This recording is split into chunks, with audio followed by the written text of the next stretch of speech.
نحمده ونصلي على رسوله الكريم اما بعد فاعوذ بالله من الشيطان الرجيم بسم الله الرحمن الرحيم رب اشرح لنا صدورنا ويسر لنا امورنا واحلل عقدة من لساننا يفقهوا قولنا وجعلنا وزيرا من اهلنا اللهم فقهنا في الدين ربنا زدنا علما اللهم بارك لنا في اوقاتنا اللهم ايدنا بروح القدس رب یسر ولا تعسر وتمم بالخیر۔ الحمدللہ مختصر دورہ قرآن کے سلسلے میں آج ہم 16ویں پارے کو سمجھیں گے۔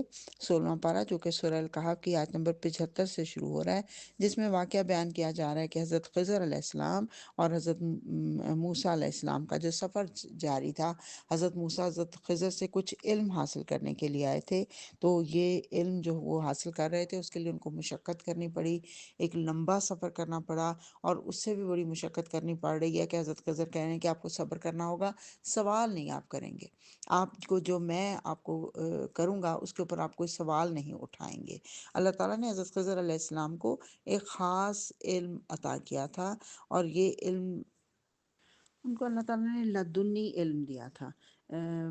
کل ہم بات کر چکے ہیں کہ حضرت خضر جو ہیں وہ فرشتہ نہیں، کچھ لوگوں نے کہا جیسا کہ، کیونکہ کل ہم نے پڑھا اللہ نے کہا کہ عبدم من عبادنا، وہ میرے بندوں میں سے ایک بندہ تھا، اور ان کو فنا بھی نہیں ہے، انہوں نے وہ فانی انسان تھے، ان کو وہ فانی انسان تھے، ان کو فنا ہے، انہوں نے ختم ہونا تھا، ان کو موت آ گئی، اور لیکن اللہ نے ان کے خاص علم عطا کیا تھا، لدنی علم۔ ہم نے یہ ٹرمینالوجی سیرت حدیث سے ہمیں نہیں پتہ چلتی، لیکن علماء کرام نے کہا کہ لدنی علم کا مطلب ہے جو بغیر کسی ذریعے کے ہو، جو وحی کا علم ہے، وحی الہی کے جو ہے اللہ تعالیٰ نے حضرت جبرائیل علیہ السلام کو اسائن کیا ہوا تھا، وہ دیتے تھے پیغمبر تک، وہی وہ لے کر آتے تھے، لیکن حضرت موسیٰ سے اللہ تعالیٰ نے ڈائریکٹ کلام کیا تھا، ان کے درمیان کوئی فرشتہ حائل نہیں ہوا تھا۔ ایسے ہی حضرت خضر کو اللہ تعالیٰ نے ڈائریکٹ یہ علم دیا تھا، کو خاص علم دیا تھا، اس کی بات سیکھنے کے لیے حضرت موسیٰ ان کے پاس گئے ہیں۔ آغاز کرتے ہیں پارے کا آیت نمبر 75 سے۔ قَالَ أَلَمْ أَقُلْ لَكَ إِنَّكَ لَن تَسْتَطِيعَ مَعِيَ صَبْرًا، انہوں نے کہا کیا میں نے تمہیں کہا نہیں تھا کہ تم میرے ساتھ صبر نہیں کر سکتے؟ موسیٰ علیہ السلام نے کہا اس کے بعد اگر میں آپ سے کچھ پوچھوں تو آپ مجھے اپنے ساتھ نہ رکھیں، لیجئے اب تو میری طرف سے آپ کو عذر مل گیا۔ اور پھر وہ آگے چلے، یہاں تک کہ ایک بستی میں پہنچے اور وہاں کے لوگوں سے کھانا مانگا، مگر انہوں نے ان دونوں کی ضیافت کرنے سے انکار کر دیا۔ وہاں انہوں نے ایک دیوار دیکھا جو بالکل گرنے لگی تھی، حضرت خضر نے وہ دیوار تعمیر کر دی۔ موسیٰ نے کہا آپ تو عجیب کام کرتے ہیں، آپ اس کام کے بدلے میں ان سے اجرت لے سکتے تھے، انہوں نے ہمیں کھانا بھی نہیں دیا اور آپ نے ان کا کام بھی کر دیا، ان کی دیوار تعمیر کر دی۔ حضرت خضر علیہ السلام نے کہا بس میرا اور تمہارا ساتھ ختم، اب میں تمہیں ان باتوں کی حقیقت بتاتا ہوں جن پر تم صبر نہیں کر سکتے تھے۔ اور اس کشتی کا معاملہ یہ ہے کہ وہ چند غریب آدمیوں کی تھی جو دریا میں محنت مزدوری کرتے تھے، اور وہاں کا بادشاہ ان کی کشتی چھین لیتا تھا، اس لیے میں نے اس میں عیب دار اس کو کر دیا تاکہ بادشاہ وہ کشتی نہ چھینے۔ اور وہ لڑکا جو ہے اس کے ماں باپ بہت نیک تھے، لیکن وہ لڑکا سرکش تھا اور مجھے تھا وہ بڑا ہو کے ان کو تنگ کرے گا، اس لیے میں نے اس کو قتل کر دیا۔ اب میرا رب ان کو اس سے زیادہ اچھی بہتر اولاد دے گا۔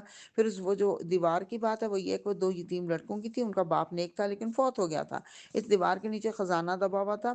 اب میں نے چاہا کہ میں دیوار دوبارہ تعمیر کر دوں تاکہ جب بچے ہوں تو ان بڑے ہوں تو وہ خزانہ اپنا نکال لیں۔ تو یہ اللہ تعالیٰ حضرت خضر نے ان کو بتایا کہ یہ ہے حقیقت ان باتوں کی جن پر تم صبر نہیں کر سکے۔ بس یہاں پہ یہ قصہ ختم ہو گیا۔ حضرت خضر علیہ السلام کے بارے میں یہ بھی پتہ چلتا ہے کہ جب سمندر میں سفر کر رہے تھے تو چڑیا نے ایک چونچ بھر کے پانی پیا۔ حضرت خضر نے موسیٰ علیہ السلام کو کہا کہ اے موسیٰ، یہ چڑیا نے جتنا چونچ بھر پانی پیا یہ پوری دنیا کا علم ہے، اور یہ سمندر کا جو علم ہے وہ اللہ کا علم ہے۔ سبحان اللہ۔ اگلا رکوع شروع ہو رہا ہے، رکوع نمبر 2، جس میں ذوالقرنین کی بات شروع ہو رہی ہے۔ اللہ کہہ رہا ہے کہ میں محمد صلی اللہ علیہ وسلم، یہ لوگ تم سے ذوالقرنین کے بارے میں پوچھتے ہیں، ان سے کہو میں اس کا کچھ حال تم کو سناتا ہوں۔ یہ بھی کفار مکہ نے انہی کے اہل کتاب کے کہنے پر ذوالقرنین کے بارے میں پوچھا تھا۔ ذوالقرنین کے بارے میں آگے بات کرتی ہوں انشاءاللہ، جو قرآن یہاں پہ سورۃ کہف میں بیان ہوئی، تھوڑی سی وضاحت کر دوں۔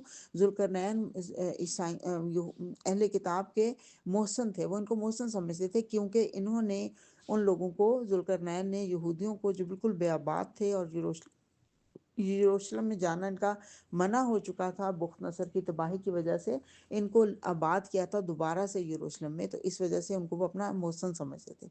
اللہ کہہ رہا ہے ان کو، اس کو میں نے زمین میں اقتدار عطا کیا تھا، کیے تھے، بہت سے وسائل دیے تھے، اور اس نے مغرب کی طرف ایک مہم کا سر و سامان کیا۔ پہلے ذوالقرنین کے نام کو بھی سمجھ لیجئے، دو کرن والا اس کا مطلب ہے۔ کرن کہتے ہیں سینگ کو بھی، کرن کہتے ہیں زمانے کو بھی، کرن کہتے ہیں صدی کو بھی، اور کرن کہتے ہیں بستی کو بھی، تو کچھ بھی اس کا مطلب لیا جا سکتا ہے۔ اس نے پہلے مغرب کی طرف ایک مہم کا سر و سامان کیا، اور یہاں تک کہ وہ ایک جگہ پہنچ گیا جہاں پہ سورج ڈوب رہا تھا، تو اس نے وہاں پہ اس کو ایک قوم ملی، تو انہوں نے کہا کہ ذوالقرنین تو چاہے تو ہمیں تکلیف پہنچائے اور چاہے تو نیک رویہ اختیار کرے۔ سوری، یہ اللہ تعالیٰ نے آپشن دی حضرت ذوالقرنین کو کہ تو چاہے تو ان کے ساتھ نیک رویہ اختیار کرے، چاہے تو ان کو تکلیف پہنچائے۔ تو اس نے کہا کہ جو ان میں سے ظلم کرے گا ہم اس کو سزا دیں گے، پھر وہ اپنے رب کی طرف پلٹایا جائے گا اور زیادہ سخت عذاب دیا جائے گا، اور جو ایمان لائے گا، نیک عمل کرے گا، اس کے لیے اچھی جزا ہے اور ہم اس کو نرم احکام دیں گے۔ کیا یاد آیا آپ کو یہ سن کے جملہ؟ حضرت ابوبکر صدیق نے بھی خلافت ملنے کے بعد یہی کہا تھا نا کہ ظالموں کو ہم سزا دیں گے اور مظلوموں کی ہم مدد کریں گے۔ تو بہرحال اللہ کہہ رہا ہے پھر اس نے دوسری مہم کی، دوسری طرف کو گیا، اور مشرق کی طرف، پہلے مغرب کی طرف گیا تھا سورج ڈوبنے کی جگہ، اب مشرق کی طرف گیا جہاں پہ سورج نکل رہا تھا۔ وہاں اس نے دیکھا کہ وہاں پہ ان لوگوں کے پاس دھوپ سے بچنے کا کوئی سامان نہیں تھا، تو پھر اس نے ایک تیسری مہم کا ارادہ کیا دو پہاڑوں کے درمیان۔ وہاں اس کو ایک قوم ملی جو مشکل ہی سے کوئی بات سمجھتی تھی، لیکن پھر بھی اتنا سمجھدار تھا ذوالقرنین کہ ان کے ساتھ بھی کمیونیکیٹ کر لیا کسی نہ کسی طرح۔ تو انہوں نے کہا کہ یاجوج اور ماجوج ہماری زمین میں فساد پھیلاتے ہیں، تو آپ ہمیں ان کے لیے کوئی بند تعمیر کر دیجئے، اور اس کے لیے ہم سے کوئی ٹیکس لے لیجئے۔ ذوالقرنین نے کہا مجھے ٹیکس کی ضرورت نہیں، میرے پاس مال بہت ہے، بس محنت سے تو میری مدد کرو۔ پھر انہوں نے لوہے کی چادریں منگوائیں اور دونوں پہاڑوں کے درمیان خلا کو لوہے کی چادروں سے پور کر دیا، اور لوگوں سے کہا کہ اب آگ دہکاؤ، حتیٰ کہ جب خوب آگ سرخ ہو گئی تو اس کو اس میں اس پر پگھلا ہوا تانبا انڈیلوں گا۔ انہوں نے یعنی وہ جو تھیں لوہے کی چادریں تھیں ان کے نیچے آگ جلا دی گئی، اور جب وہ بالکل سرخ ہو گئی تو اوپر سے پگھلا ہوا تانبا ان کے اوپر انڈیلا گیا، اور وہ اتنی مضبوط دیوار بن گئی۔ انہوں نے کہا اب اس کے اوپر یاجوج اور ماجوج نقب نہیں لگائیں گے، لیکن جب میرے رب کے وعدے کا وقت آ جائے گا وہ اس کو پیوند خاک کر دے گا۔ اب اس کا یہ مطلب نہیں قیامت کا، بلکہ جب بھی اللہ چاہے گا اس کو ختم کر دے گا۔ اور اللہ فرما رہا ہے، پھر قیامت کا ذکر ہو رہا ہے کہ قیامت آئے گی تو لوگ سمندر کی موجوں کی طرح ایک دوسرے سے گتھم گتھا ہو جائیں گے، اور سور پھونکا جائیں گے، اور ہم سب انسانوں کو ایک ساتھ جمع کریں گے، اور وہ دن ہوگا جب ہم جہنم کو کافروں کے سامنے لے آئیں گے۔ تھوڑی سی بات یاجوج اور ماجوج کے بارے میں کر لیتے ہیں کہ یہ دو اقوام کے نام ہیں، اور کہا جاتا ہے کہ حضرت آدم علیہ السلام کے بیٹے یاوس کی یہ آگے نسل ہے، اور یہ لوگ بہت زیادہ تعداد میں ہوتے ہیں۔ احادیث مبارکہ سے ان کے بارے میں بہت باتیں پتہ چلتی ہیں۔ ایک تو یہ کہ یہ ان کی نسل بہت زیادہ، بہت تیزی سے بڑھتی ہے، جو ایک یاجوجی ماجوجی مرتا ہے تو پیچھے 1000 بچے چھوڑ کے جاتا ہے۔ اور دوسرا یہ کہ ان لوگوں کو یہ تنگ کرتے تھے، یہ دیوار بنا دی، اب یہ دیوار کے پار قید ہے، وہ کہاں ہے دیوار کچھ کسی کو نہیں پتا، لیکن یہ ادھر قید ہے، جب تک اللہ کا حکم ہوگا یہ دیوار نہیں پاٹ سکیں گے۔ روز کوشش کرتے ہیں لیکن نہیں پاٹ سکیں گے۔ جس دن یہ رات کو یہ کہیں گے کہ انشاءاللہ صبح ہم اس کو پاٹ لیں گے، اس دن صبح یہ دیوار کو پاٹ کے زمین پہ نکل آئیں گے، اور جب زمین پہ نکلیں گے خوب فساد برپا کریں گے، اور تیر اوپر سے نیچے دوڑے چلے آئیں گے، اور خون آلود تیر آسمان کی طرف پھینکیں گے، اور بہت لوگوں کے اندر فساد برپا کریں گے، اور پھر اللہ کے حکم سے ان کی گردنوں پہ کیلا پیدا ہوگا اور یہ سارے مر جائیں گے۔ اور یہ وہ دور ہوگا جب حضرت عیسیٰ علیہ السلام کا ظہور ہو چکا ہوگا، ان کو اور چند مسلمان ہوں گے ان کے ساتھ، ان کو حکم دیا جائے گا کہ وہ پہاڑوں کے اندر پناہ لے لیں، اور وہاں وہ پناہ لیں گے اور یہ فساد کرتے رہیں گے، بہت قتل و غارت گری ہوگی، بہت لوگوں کا شور و شرابہ ہوگا۔ پھر وہ شور شرابہ کی آواز ختم ہو جائے گی تو پھر حضرت عیسیٰ کہیں گے جا کے کوئی دیکھے، جا کے وہ دیکھیں گے تو پتہ چلے گا کہ سب مرے پڑے ہیں اللہ کے حکم سے۔ پھر حضرت عیسیٰ دعا کریں گے اللہ تعالیٰ سے کہ ان سے ہمیں جان چھڑا دی، اب ہمارے علاقے کو ان سے پاک صاف کریں. تو پھر اللہ تعالیٰ پرندے بھیجے گا جو ان کی لاشیں اٹھا اٹھا کے لے جائیں گے اور پھر خوب بارش برسے گی اور سارا علاقہ صاف ستھرا ہو جائے گا. تعفن ہوگا ان کے مرنے کے بعد وہاں پہ بہت زیادہ. استغفر اللہ العظیم و اتوب الیہ. بہرحال یہاں پہ اس کا ذوالقرنین کا قصہ بھی یہاں پہ ختم ہوا. اور پھر اللہ تعالیٰ پوچھ رہے ہیں رکوع نمبر 3 کے اندر کہ اے محمد صلی اللہ علیہ وسلم ان کو کیا ان کو ہم بتائیں کہ ان کے اعمال کے حساب سے سب سے زیادہ ناکام لوگ کون ہیں؟ وہ لوگ جو دنیا میں خوب محنتیں کرتے رہے اور وہ سمجھتے رہے کہ وہ سب کچھ ٹھیک کر رہے ہیں، لیکن ان کے رستے ہدایت کے رستے سے ان کی محنتیں بھٹکی ہوئی تھیں اور انہوں نے اللہ کی آیات کو ماننے سے انکار کیا تھا. اللہ تعالیٰ ان کے اعمال کو قیامت کے دن کوئی وزن نہیں دیں گے، ان کو پھونک مار کے اڑا دیا جائے گا. قیامت کے دن اللہ تعالیٰ نے اعمال کا وزن کرنا ہے، گننا نہیں ہے اعمال کو. تو اللہ کہہ رہا ہے ان کا کوئی وزن نہیں کیا جائے گا، اور جو ایمان لائے ان کے لیے جنت کے فردوس کے باغات ہیں. اور اے محمد صلی اللہ علیہ وسلم اگر سمندر میرے رب کی باتیں لکھنے کے لیے روشنائی بن جائے تو وہ ختم ہو جائے، مگر میرے رب کی باتیں ختم نہ ہوں، بلکہ اگر اتنی ہی روشنائی ہم اور لے آئیں تو وہ بھی کافی نہ ہو. اور اے محمد صلی اللہ علیہ وسلم ان کو بتا دو میں ایک انسان ہوں تم ہی جیسا، انا بشر مثلکم. یہاں پہ کہہ دیا گیا، اس کا کیا مطلب ہے کہ جو میری برتری ہے، جو مجھے اعزاز ہے وہ یہ ہے کہ یوحا الیہ، میری طرف وحی کی جاتی ہے. یعنی کہ حضرت محمد صلی اللہ علیہ وسلم فرشتے نہیں ہیں اور نہ وہ انسانوں سے بڑھ کے کوئی اور چیز ہے، بلکہ وہ انسان ہی ہیں. لیکن انسانوں میں سب سے بڑھ کے، اس میں کوئی شک نہیں کہ اللہ کے بعد سب سے بزرگ ترین ہستی حضرت محمد صلی اللہ علیہ وسلم کی، لیکن ان کے منہ سے کہلوایا جا رہا ہے کہ میں ایک انسان ہی ہوں. یعنی جو انسانوں کو مشکلات پیش آتی ہیں مجھے بھی پیش آتی ہیں، جیسے انسانوں کو خوشیاں ملتی ہیں مجھے بھی ملتی ہیں. سورہ کہف مکمل ہوئی الحمدللہ بہت اہم نقطے کے اوپر. سورہ مریم، یہ وہ صورت ہے جو کہ حضرت جعفر بن تیار نے حضرت جعفر تیار نے حبشہ میں نجاشی کے دربار میں سنائی تھی. بسم اللہ الرحمن الرحیم. کاف ہا یا عین صاد. سب سے بڑے حروف مقطعات قرآن پاک کے اس میں آ گئے، اور اس میں کہا کہ اللہ تعالیٰ ذکر کر رہا ہے حضرت زکریا علیہ السلام کا کہ اس نے عرض کیا کہ اے میرے پروردگار، میری ہڈیاں گل چکی ہیں اور سر بڑھاپے سے بھڑک اٹھا ہے، لیکن اے اللہ ولم اکم بدعائک ربی شقیہ، اے اللہ میں کبھی آپ سے دعا مانگ کر نامراد نہیں رہا. مجھے اپنے پیچھے اپنے بھائیوں کی بدعمالیوں کا ڈر ہے تو آپ، اور لیکن میری بیوی بانجھ ہے، لیکن آپ مجھے وارث عطا فرما دیجئے. حکم دیا گیا کہ زکریا تمہیں ایک لڑکے کی بشارت دیتے ہیں جس کا نام یحییٰ ہوگا. اللہ نے خود یہ نام رکھا. اللہ نے کہا جس کا نام یحییٰ ہوگا، اور اس نام کا آدمی سے پہلے کبھی پیدا نہیں ہوا. انہوں نے کہا کہ بھلا میرے ہاں کیسے بیٹا پیدا ہوا؟ اب پہلے وہ جب دعا مانگ رہے ہیں جذباتی طور پہ مانگ رہے ہیں، لیکن جب سن لیا تو پھر حیران رہ گئے کہ یہ کیسے ہوگا، میری بیوی تو بانجھ ہے، میں بوڑھا ہو چکا ہوں. اللہ نے فرمایا ایسا ہی ہوگا.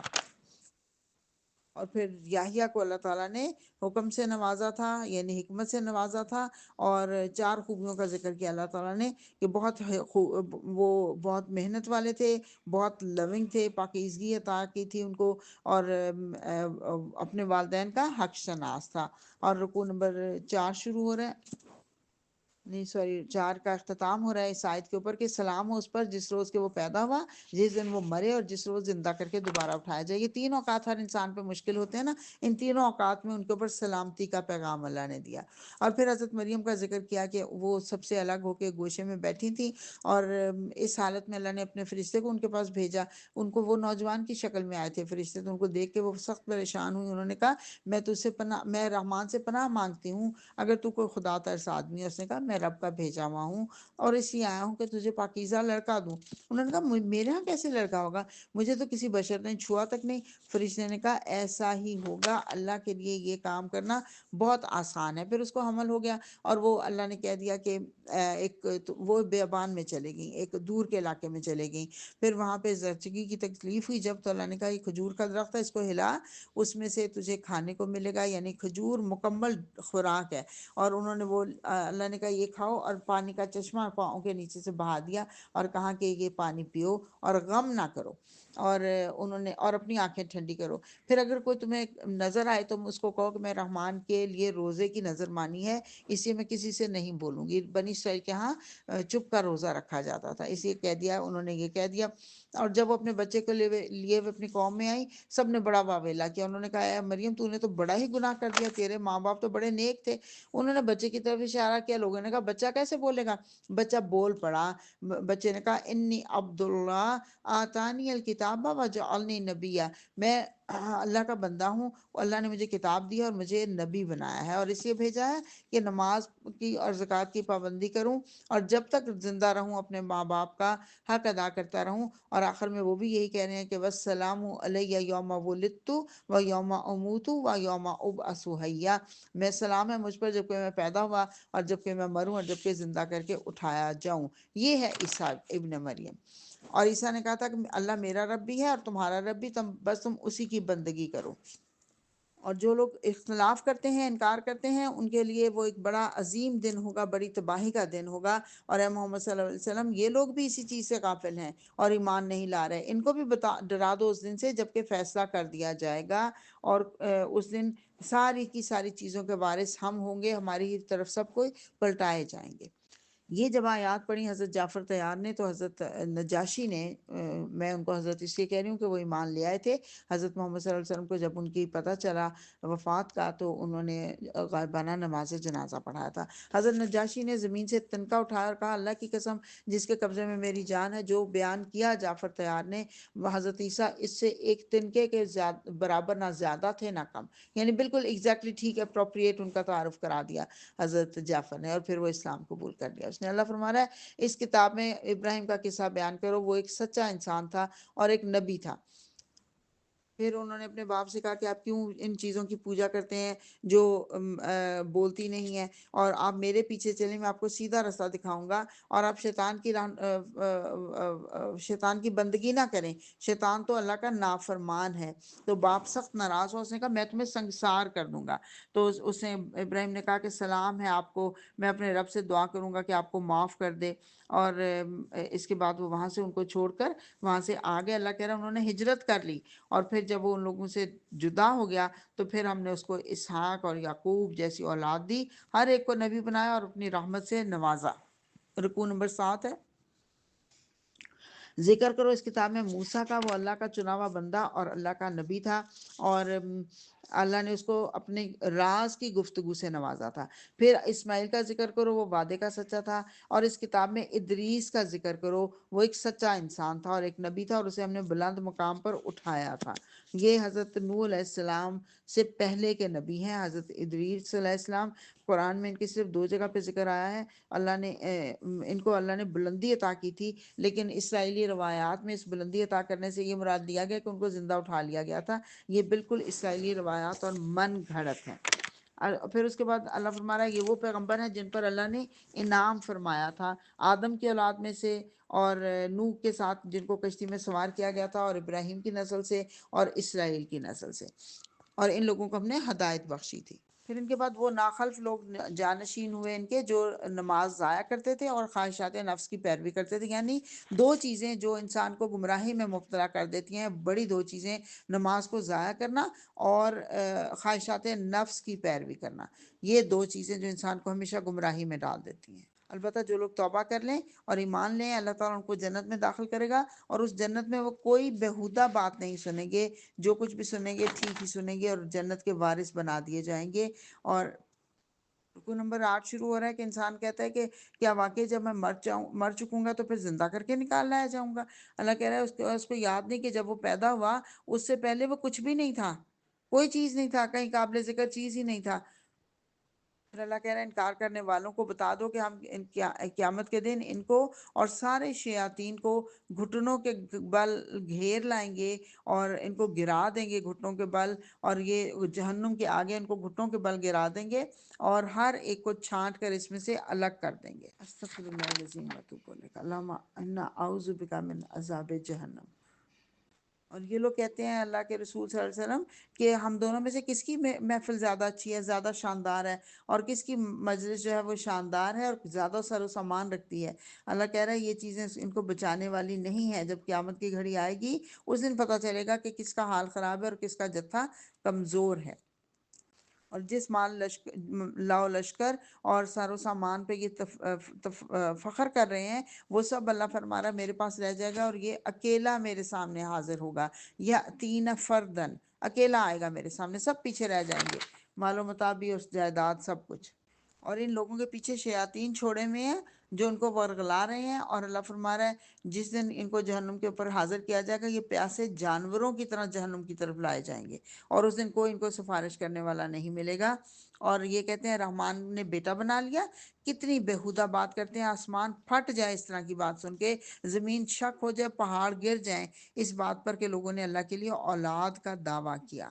ان کو اللہ تعالیٰ قیامت کے دن پوچھے گا جب سب اللہ کے حضور حاضر کیے جائیں گے۔ اور اللہ فرما رہا ہے ان سے پہلے کتنی ہی قومیں گزر چکی ہیں، آج کہیں تم ان کا بھنک بھی پاتے ہو، ان کی آہٹ بھی پاتے ہو، ایسے ہی یہ بھی ختم ہو جائیں گی۔ سورۃ طٰہٰ مکی صورت ہے، 8 رکوع ہیں اور 135 آیات ہیں۔ یہ وہ صورت جس کو سن کر حضرت عمر رضی اللہ تعالیٰ عنہ نے اسلام قبول کر لیا تھا۔ بسم اللہ الرحمن الرحیم۔ طٰہٰ، ہم نے یہ قرآن تم پر اس لیے نازل نہیں کیا کہ تم مصیبت میں پڑ جاؤ۔ یہ تو ایک یاد دہانی ہے ہر شخص کے لیے جو ڈرے۔ اللہ تعالیٰ اپنا انٹروڈکشن کروا رہا ہے کہ زمین کو بلند کیا، زمین کو پیدا کیا ہموار، اور آسمان کو بلند کیا، اور پھر تخت سلطنت پر جلوہ فرما ہوا۔ جو زمین و آسمان کے درمیان ہے اور جو زمین کے نیچے ہے، اللہ ان سب کو جاننے والا ہے۔ اور پھر اللہ نے کہا تمہیں موسیٰ کی کوئی خبر پہنچی کہ جب اس نے ایک آگ دیکھی تو اس نے اپنے گھر والوں کو کہا کہ ٹھہرو میں ذرا ایک انگارہ لے آتا ہوں وہاں سے تاکہ ہم اس کو تاپ سکیں۔ اور جب وہاں پہنچے تو اللہ نے کہا کہ موسیٰ جوتیاں اتار دے، تو وادی مقدس طویٰ میں ہے، اور ہم نے تجھے چن لیا، اور جو کچھ وہی کیا جاتا ہے وہ دھیان سے سنو، میں ہی اللہ ہوں، میرے سوا کوئی اور الہ نہیں، اور میری بندگی کرو اور میری یاد کے لیے نماز قائم کرو۔ قیامت کی گھڑی ضرور آنے والی ہے، میں اس کا وقت جو ہے وہ چھپا کر رکھنا چاہتا ہوں تاکہ ہر متنفس اپنی صحیح کے مطابق بدلا پائے۔ اور اے موسیٰ یہ تیرے ہاتھ میں کیا ہے؟ انہوں نے کہا میری لاٹھی ہے، اس سے میں پتے جھاڑتا ہوں اور بہت سے کام، بکریاں چراتا ہوں، پتے جھاڑتا ہوں، اور بھی بہت سے کام ہیں جو اس سے لیتا ہوں۔ جب ان کو پتہ چلا اللہ سے گفتگو ہو رہی ہے تو بات کو لمبا کر رہے ہیں، اللہ نے کہا اس کو پھینک دے، پھینک دیا تو وہ ایک سانپ بن گئی جو دوڑ رہی تھی۔ اللہ نے کہا اب اس کو پکڑ لے اور ڈر نہیں، ہم اس کو ویسا ہی کر دیں گے جیسی یہ تھی، اور اپنا ہاتھ اپنے بغل میں دبا، چمکتا وہ نکلے گا بغیر تکلیف کے۔ یہ دوسری نشانی، 2 نشانیاں دی۔ عصا جو فائدہ مند تھی، اللہ نے کہا اس کو پھینک دے، اور جب وہ سانپ بن گئی جو کہ نقصان دہ تھی، اللہ نے کہا اس کو پکڑ لے۔ سبحان اللہ، اللہ تعالیٰ امتحان لے رہا ہے دونوں صورتوں میں۔ اور اللہ فرما رہا ہے کہ اس کے بعد یہ 2 نشانیاں ہیں، اب تو فرعون کے پاس جا، وہ سرکش ہو گیا ہے۔ موسیٰ نے عرض کی رب اشرح لی صدری ویسر لی امری واحلل عقدۃ من لسانی یفقہوا قولی۔ اے اللہ میرا سینہ کھول دے، میرے کام کو میرے لیے آسان کر دے، میری زبان کی گرا سلجھا دے تاکہ لوگ میری بات سمجھ سکیں۔ اس سے کچھ لوگوں نے کہا نعوذ باللہ شاید ان کی زبان میں لکنت تھی، ایسا نہیں ہے، بلکہ وہ کیونکہ قتل کر کے آئے تھے اس لیے ان کی زبان میں ہچکچاہٹ تھی، کیونکہ اس بادشاہ کے محل میں، فرعون کے محل میں پرورش پائی تھی، اس لیے ہچکچاہٹ تھی کہ میں اچھی طرح بات نہیں کر سکتا۔ انہوں نے کہا وَاجْعَلْ لِي وَزِيرًا مِّنْ أَهْلِي، اللہ میرے گھر والوں میں سے ایک وزیر بنا دیجئے، ہارون میرا بھائی۔ تو اللہ نے فرمایا اے موسیٰ جو تو نے مانگا وہ تجھ کو دیا گیا، اور ایک مرتبہ پھر ہم تجھ پر احسان کر رہے ہیں۔ اور پھر وہ احسان یاد کر جب تیری ماں کو ہم نے اشارہ کیا تھا بچے کو صندوق میں رکھ دے، صندوق کو دریا میں چھوڑ دے، دریا سے ساحل پر پھینک دے گا اور اسے میرا اور تیرا دشمن اٹھا لے گا۔ وہی کی تھی ماں کو، اللہ تعالیٰ نے دل میں خیال ڈالا تھا یعنی کہ، اور پھر ایسی محبت طاری کر دی تھی کہ اللہ تعالیٰ نے کہ ان کو دیکھ کے ہر کوئی محبت سے مجبور ہو کے اٹھا دیتا تھا، بہن اٹھا لیتا تھا۔ بہن ساتھ ساتھ چل رہی تھی، اس نے دیکھا کہ بچہ جو ہے وہ کسی کا دودھ نہیں پی رہا، تو اس نے کہا کہ میں تمہیں ایسا جگہ بتاتی ہوں جہاں پہ کہ عورت ہے وہ اس کو دودھ پلائے گی۔ وہ لے آئے، ماں کے پاس واپس پلٹا، یہ اللہ کی حکمت تھی، ماں کے پاس واپس پلٹ کے آ گئے۔ اور اللہ نے کہا کہ میں نے تجھے اپنے کام کا بنا لیا ہے، اب جا تو اور تیرا بھائی میری نشانیوں کے ساتھ، اور ڈرو مت، میں سب کچھ سن رہا ہوں اور دیکھ رہا ہوں۔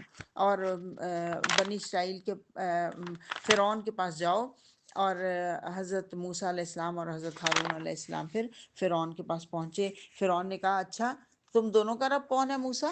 اور موسیٰ نے جواب دیا ہمارا رب وہ ہے جس نے ہر چیز کو اس کی ساخت بخشی اور اس کو راستہ بتایا۔ بڑی خوبصورت یہ کمیونیکیشن ہے آپس میں بات چیت جو ہو رہی ہے۔ فرعون بولا، اور وہ جو پہلے نسلیں گزر چکی ان کی پھر کیا حالت تھی؟ یعنی اب فوراً آباء و اجداد پہ بزرگوں پہ بات آ جائے نا، پھر ہر انسان ذرا سینسٹیو ہو جاتا ہے۔ انہوں نے کہا اس نے پوچھا ان کی کیا بات تھی؟ موسیٰ نے کہا اس کا علم میرے رب کے پاس محفوظ ہے، میرا رب نہ چوکتا ہے نہ بھولتا ہے، اور وہی جس نے تمہارے لیے زمین کا فرش بنایا، اس میں چلنے کے رستے بنائے۔ اللہ کا انٹروڈکشن کرا رہے ہیں، اسی زمین سے ہم نے، اللہ فرما رہا ہے، تم کو پیدا کیا اور تمہیں واپس بھی لے جائیں گے، اسی سے تم کو دوبارہ نکالیں گے۔ اور یہ وہ آیت ہے جو دفن کرتے وقت پڑھی جاتی ہے، یہ والی آیت نمبر 55 جو ہے یہ پڑھی جاتی ہے۔ اگلا رکوع 12واں رکوع شروع ہو رہا ہے۔ ہم نے فرعون کو اپنی سبھی نشانیاں دکھائیں مگر وہ جھٹلاتا چلا گیا، اور اس نے موسیٰ سے کہا کہ تم اس لیے ہمارے پاس آئے ہو کہ ہمیں ہمارے ملک سے نکال دو؟ اچھا ہم تمہارے مقابلے میں جادو لے کر آتے ہیں۔ پھر پورے ملک سے لوگوں کو جمع کیا گیا، جادوگروں کو جشن کا دن طے کیا گیا تاکہ ساروں لوگوں کے سامنے موسیٰ کی نعوذ باللہ رسوائی ہو۔ اور موسیٰ نے اس وقت مقابلہ شروع کرنے سے پہلے سب لوگوں کو دعوت دین دی، لیکن سب لوگوں نے اس کی بات کو سن کے وہ نہیں کیا، توجہ نہیں کی۔ اور لیکن وہ جو کچھ لوگ جن کو عقل تھی انہوں نے تھوڑا غور کیا، انہوں نے کہا یہ باتیں تو ٹھیک کر رہا ہے موسیٰ جو کر رہا ہے، لیکن جو غالب اکثریت تھی ان لوگوں نے ان کو چپ کروا دیا، انہوں نے کہا یہ تو محض جادوگر ہیں۔ تو پھر جادوگر بولے موسیٰ تم پھینکتے ہو یا پہلے ہم پھینکے؟ موسیٰ نے کہا نہیں تم ہی پھینکو۔ یک ان کی رسیاں اور ان کی لاٹھیاں ان کے جادو کے زور سے موسیٰ کو دوڑتی ہوئی نظر آئیں۔ موسیٰ اپنے دل میں ڈر گیا، ہم نے کہا مت ڈرو، تو ہی غالب رہے گا، پھینک جو کچھ تیرے ہاتھ میں ہے۔ ان کی ساری بناوٹی چیزوں کو نگلے لیا جاتا ہے، اور جیسے ہی اس نے نگلا جادوگر فوراً سجدے میں گر گئے، اور انہوں نے کہا مان لیا ہم نے ہارون اور موسیٰ کے رب کو۔ فرعون کو غصہ چڑھ گیا، اس نے کہا اس سے پہلے کہ میں تمہیں اجازت دیتا تم ایمان لے آئے ہو، مجھے لگتا ہے اسی نے تمہیں جادوگری سکھائی ہے، اور میں ضرور تمہارے ہاتھ پاؤں مخالف سمتوں سے کٹواؤں گا اور تم کو کھجور کے تنوں پر سولی دے دوں گا، پھر تمہیں پتہ چل جائے گا کہ ہم دونوں میں سے کس کا عذاب سخت ہے۔ جادوگروں نے جواب دیا قسم ہے اس ذات کی جس نے ہمیں پیدا کیا، یہ ہرگز نہیں ہو سکتا کہ ہم روشن نشانیاں دیکھنے کے بعد تجھے ترجیح دیں، تو جو کرنا چاہتا ہے کر لے۔ سبحان اللہ۔ آپ دیکھیں ابھی ایمان لے کر آئے ہیں، ابھی کوئی کشٹ بھی نہیں کاٹے، اور فوراً ہی پہچان لیا، کیونکہ وہ کہتے ہیں نا ہیرے کی پہچان جوہری کو ہی ہوتی ہے، تو انہوں نے پہچان لیا کہ یہ جادو نہیں ہے جو موسیٰ دکھا رہے ہیں۔ انہوں نے کہا اگر تو ہمیں سزا دے گا تو اسی دنیا تک ہی دے سکتے ہیں نا، لیکن اپنے رب پر ایمان لے آئیں گے، ہمیں امید ہے کہ وہ ہماری خطائیں معاف کر کے ہمیں آخرت میں بڑا اجر دے گا۔ تو رکوع نمبر 13 شروع ہو رہا ہے، جس میں اللہ فرما رہا ہے ہم نے موسیٰ کو حکم دیا کہ وہی کی کہ اپنے راتوں رات اپنے بندوں کو لے کر نکل چل اور سمندر میں سے سوکھی سڑک بنا لے، تجھے کسی کے تعاقب کا ذرا خوف نہ ہو۔ پیچھے سے فرعون اپنے لشکر لے کر پہنچا اور پھر سمندر ان پر چھا گیا۔ سارے لوگ آئے کہ ہم دیکھیں موسیٰ کے ساتھ فرعون کیا تماشا کرتا ہے، اور ہوا یہ کتنا عذاب دیتا ہے اس کو، اور ہوا یہ کہ خود ہی عذاب کے گھیرے میں آ گئے اور سمندر ان پر چھا گیا۔ فرعون نے اپنی قوم کو گمراہ کیا تھا، کوئی صحیح رہنمائی نہیں کی تھی۔ اے بنی اسرائیل، ہم نے تم کو تمہارے دشمن سے نجات دی اور طور کے دائیں جانب تمہاری حاضری کے لیے وقت مقرر کیا اور تم پر من و سلوہ اتارا، کھاؤ ہمارا دیا ہوا پاک رزق اور اسے کھا کر سرکشی نہ کرو ورنہ تم پر میرا غضب ٹوٹ پڑے گا۔ اور میرا غضب ٹوٹا پھر گر کر ہی رہا، البتہ جو توبہ کر لے، ایمان لے، نیک عمل کرے، پھر سیدھا چلتا رہے، اس کے لیے میں بہت درگزر کرنے والا ہوں۔ اب اللہ تعالیٰ نے وقت طے کیا تھا کوہ طور کے دائیں جانب، یہ اللہ تعالیٰ نے شریعت دینے کے لیے بلایا تھا، اور حضرت موسیٰ اپنی قوم کے ساتھ کچھ لوگوں کے ساتھ گئے تھے، لیکن ان سے زیادہ تیزی سے چلتے ہوئے پہلے پہنچ گئے۔ اللہ نے کہا تجھے اپنی قوم سے پہلے کیا چیز لے آئی؟ انہوں نے کہا بس وہ میرے پیچھے آ ہی رہے، میں جلدی کر کے تیرے حضور آ گیا ہوں اے میرے رب، تاکہ تم اس سے خوش ہو جائے۔ تو فرمایا اچھا سنو، تمہاری پیچھے تمہاری قوم کو آزمائش میں ڈال دیا گیا اور سامری نے انہیں گمراہ کر دیا۔ موسیٰ سخت غصے کی حالت میں قوم کی طرف پلٹا اور اس نے کہا کہ کیا تمہارے رب نے تم سے اچھے وعدے نہیں کیے تھے؟ کیا تمہیں دن لگ گئے ہیں؟ تم اپنے رب کا غضب ہی اپنے اوپر لانا چاہتے تھے کہ تم نے میرے سے وعدہ خلافی کی؟ اور انہوں نے کہا کہ نہیں، ہم نے وعدہ خلافی نہیں کی، بلکہ زیورات بہت زیادہ ہو گئے تھے اور سامری نے بس ان کو پھینک دیا اور پھر ان کے اوپر کچھ پھونکا اور وہ بچڑے کی مورت بنا کر نکال آیا، جس میں سے جس میں سے بیل کی سی آواز نکلتی تھی۔ لوگ پکار اٹھے یہی ہے تمہارا خدا اور موسیٰ کا خدا۔ موسیٰ اسے بھول گیا، استغفر اللہ۔ اور کیا وہ دیکھتے نہیں تھے کہ نہ وہ ان کی بات کا جواب دیتا ہے، نہ ان کے نفع و نقصان کا کچھ اختیار رکھتا ہے۔ رکوع نمبر 14 شروع ہو رہا ہے۔ ہارون موسیٰ علیہ السلام کے آنے سے پہلے ان سے کہہ چکا تھا کہ لوگوں تم اس کی وجہ سے فتنے میں پڑ گئے ہو، تمہارا رب تو رحمان ہے۔ موسیٰ نے قوم کو ڈانٹا، پھر اپنے بھائی کی طرف پلٹا اور کہا کہ تم نے دیکھا نہیں تھا یہ گمراہ ہو رہے ہیں۔ ہارون نے جواب دیا، ہے میری ماں کے بیٹے، میرے بال نہ پکڑ، میری داڑھی کے بال نہ پکڑ، اور مجھے اس بات کا ڈر تھا کہ تو آ کر کہے گا کہ میں نے بنی اسرائیل میں پھوٹ ڈلوا دی۔ موسیٰ نے کہا سامری تیرا کیا معاملہ ہے؟ اس نے جواب دیا، میں نے وہ چیز دیکھی جو ان لوگوں کو نظر نہیں آئی، بس میں نے رسول کے نقش قدم سے ایک مٹھی اٹھا لی اور اس کو ڈال دیا، میرے نفس نے مجھے کہ ایسا ہی سجھایا۔ ایسا سامری جو تھا وہ اتنا چال باز تھا، ایک تو اس نے وہ پگھلا کے سونا اور وہ بچڑا بنایا، پھر اس کے اندر سوراخ رکھے جس میں سے ہوا گزرتی تھی تو بیچ میں سے آواز آتی تھی، اور جب حضرت موسیٰ نے باز پرس کی تو اس نے ایک چاپلوسی ان کی ان کو ایک چاپلوسی ان کو خوشامد ان کی کہ آپ جب گئے تھے تو آپ کے نقش قدم سے ایک مٹھی اٹھائی تھی، اس کی کرامت ہے، میری کوئی کرامت نہیں ہے، یہ تو اس کی کرامت ہے جس کی وجہ سے یہ ہوا۔ موسیٰ نے کہا اچھا تو اب جا، زندگی بھر تجھے یہی پکارتے رہنا ہے کہ لا مساس، مجھے نہ چھونا، اور اب تیرے لیے باز پرس کا ایک وقت مقرر ہے، یعنی قیامت کا دن، اور وہ ٹالے نہیں ٹلے گا۔ اور یہی کہتے ہیں سامری کو چھوت کا مرض ہو گیا، کوڑ کا مرض ہو گیا، اور اس کے وہ ہر وقت پھٹے کپڑوں اور سر کے بال بکھروں کے ساتھ پھرتا رہتا تھا، اور اگر کوئی اس کو چھوتا تھا تو وہ خارش بڑھتی تھی، اس لیے وہ ہر ایک کو کہتا تھا مجھے نہ چھونا، مجھے نہ چھونا، اور یہ ایگزیکٹلی الفاظ اللہ تعالیٰ نے پورے کروا دیے۔ اور اللہ فرما رہا ہے کہ اے محمد یہ پچھلے گزرے ہوئے حالات ہم آپ کو سنا رہے ہیں، جو ان سے منہ موڑے گا قیامت کے دن سخت گناہ کا بوجھ اٹھائے گا، جبکہ سور پھونکا جائے گا، مجرموں کو اس حال میں گھیر کر لائیں گے، ان کی آنکھیں دہشت کے مارے نیلی ہو رہی ہوں گی، اور جب ان سے پوچھا جائے گا دنیا میں کتنا عرصہ رہے، وہ کہیں گے مشکل سے 10 ہی دن رہے۔ تو معلوم ہو تمہیں کہ یہ 10 دن ہے، یہ اتنی چھوٹی زندگی کے لیے تم نے کتنی اپنی عاقبت خراب کر لی۔ اور رکوع نمبر 15 یہ لوگ تم سے پوچھتے ہیں کہ آخر اس دن یہ پہاڑ کہاں چلے جائیں گے؟ کہو میرا رب ان کو دھول بنا کر اڑا دے گا، زمین کو چٹیل میدان بنا دے گا، اس میں تم کوئی بل اور سلوٹ نہیں دیکھو گے۔ اما عائشہ نے کہا حضور صلی اللہ علیہ وسلم نے فرمایا میدے کی روٹی کی طرح زمین بیل دی جائے گی۔ میں نے پوچھا لوگ کہاں ہوں گے؟ حضور صلی اللہ علیہ وسلم نے فرمایا وہ پل صراط پار کر رہے ہوں گے، اور اس دن سارے لوگ منادی کی پکار پر یعنی سور پھونکے جانے پر چلے آئیں گے، کوئی اکڑ نہیں دکھا سکے گا، ساری آوازیں رحمان کے آگے دب جائیں گی، تم سرسراہٹ کے علاوہ کچھ نہیں سن سکو گے، اور صرف وہی بول سکے گا جس کو رحمان بولنے کی اجازت دے۔ اور جو کسی کے اوپر ظلم کر کے آیا ہوگا وہ اس دن سخت گناہ گار ہوگا، سخت بوجھ اس نے اٹھائے ہوئے ہوں گے۔ اور اے محمد صلی اللہ علیہ وسلم ہم نے قرآن کو عربی بنا کر نازل کیا ہے، اس میں طرح طرح کے ڈراوے ہیں، شاید کہ یہ لوگ کچھ ہوش کے ناخن لے۔ اور پھر اللہ فرما رہا ہے ہم نے آدم کو ایک حکم دیا تھا مگر وہ بھول گیا اور ہم نے اس میں عزم نہ پایا، یعنی کہ جو غلطی ان سے ہوئی تھی وہ نسیان کی وجہ سے ہوئی تھی، ارادتاً غلطی نہیں کی تھی۔ رکوع نمبر 16 ہے کہ یاد کرو وہ وقت جب ہم نے فرشتوں سے کہا تھا کہ آدم کو سجدہ کرو، سب نے تو سجدہ کیا مگر ابلیس نے انکار کر دیا۔ اللہ نے آدم سے کہا دیکھو یہ تمہارا اور تمہاری بیوی کا دشمن ہے، ایسا نہ ہو کہ یہ تمہیں جنت سے نکلوا دے اور تم مصیبت میں پڑ جاؤ۔ تو شیطان نے کہا کہ تمہیں ایسا درخت بتاتا ہوں جہاں سے جس کو کھانے سے ابدی زندگی حاصل ہو جائے گی، اور وہ نسیان کی وجہ سے انہوں نے وہ پھل کھا لیا، اور اس کا رزلٹ یہ ہوا کہ ان کے سطر ایک دوسرے کے سامنے کھل گئے اور دونوں اپنے آپ کو جنت کے پتوں سے ڈھکنے لگے، یعنی شرم و حیا ہر انسان کی فہرست میں اللہ نے ڈالی ہوئی ہے۔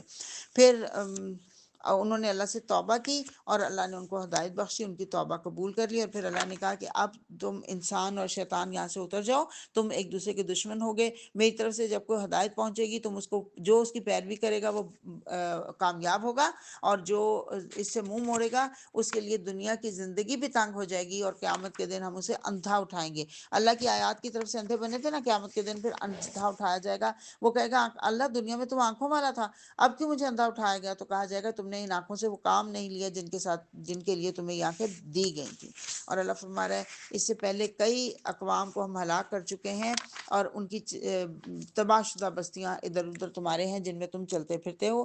رکوع نمبر 17 ہے کہ اگر تمہارے رب کی طرف سے پہلے ہی ایک وقت طے نہ کر لیا ہو گیا ہوتا اور مہلت کی ایک مدت مقرر نہ کی جا چکی ہوتی تو ضرور ان کا بھی فیصلہ چکا دیا جاتا۔ جو یہ باتیں کر رہے ہیں محمد صلی اللہ علیہ وسلم، آپ اپنے رب کی حمد و ثنا کے ساتھ اس کی تسبیح کریں، سورج نکلنے سے پہلے یعنی فجر اور غروب ہونے سے پہلے یعنی عصر، اور رات کے اوقات میں بھی تسبیح کریں یعنی مغرب اور عشاء، اور دن کے کناروں پر بھی یعنی ظہر اور چاشت، اور دنیاوی زندگی کی رونقوں کی طرف دیکھ کے آپ کا دل نہ ادھر ریجھے، دنیا کی دنیاوی شان و شوکت کو نہ دیکھیں، اور اپنے اہل و عیال کو بھی نماز کی تلقین کریں اور خود بھی اس کی پابندی کریں۔ اور یہ کہتے ہیں کہ یہ شخص اپنے رب کی طرف سے کوئی معجزہ کیوں نہیں دکھاتا، اور کیا ان کے پاس اگلے صحیفوں کی نشانیاں نہیں پہنچی ہیں؟ اللہ فرما رہا ہے اور ہم نے پہلے بھی رسول بھیجے، ان کو بھی انہوں نے یہی کہا، لیکن رسول کی تعلیمات کا انہوں نے اقرار نہیں کیا۔ تو اے محمد صلی اللہ علیہ وسلم ان سے کہو کہ میں بھی انتظار کر رہا ہوں انجام کا، اور تم بھی انتظار کرو، ابھی عنقریب تمہیں معلوم ہو جائے گا کہ کون سیدھے رستے پر چلنے والا ہے اور کون ہدایت یافتہ ہے۔ وآخر دعوانا ان الحمد للہ رب العالمین۔ 16واں پارے کا اختتام ہو گیا۔